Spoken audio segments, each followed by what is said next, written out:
Dunque la ricerca sui documenti e sui testi è durata sicuramente 4 anni, forse anche più.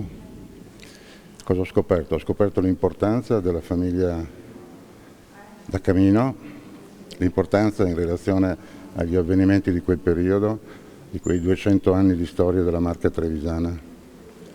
E poi ho scoperto quello che già conoscevo, e cioè questo gioiello, questo meraviglioso gioiello dell'arte gotica veneziana del Trecento, che è il mausoleo di Rizzardo VI da Camino. Importanza decisiva, non tanto per Vittorio Veneto, che all'epoca non esisteva, ma per Serravalle e per Ceneda, dove c'era la sede del vescovo di allora.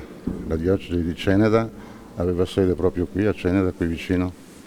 Un'importanza decisiva, hanno fatto la storia di questa zona per 200 anni, forse più. I personaggi sono molti, ma il più conosciuto, il più celebre è Gherardo da Camino, che è stato signore di Treviso e che è stato gratificato da Dante Alighieri con l'epiteto del buon Gherardo.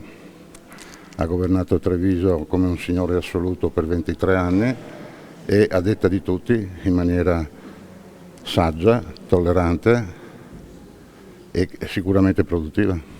Ho ritenuto che fosse questo il luogo migliore per poter presentare l'opera del dottor Baccichetto, che si è rivelato uno storico di particolare valore e che ha trattato un argomento che per noi vittoriesi, se si vuole, è un argomento trito e ritrito, però con la sua verve, la sua capacità narrativa ha rinnovato quella che è una storia così importante per noi. Il luogo è un luogo evocativo, è un luogo che noi sentiamo come nostro e mi pareva che fosse questo il luogo migliore dove fare questa serata.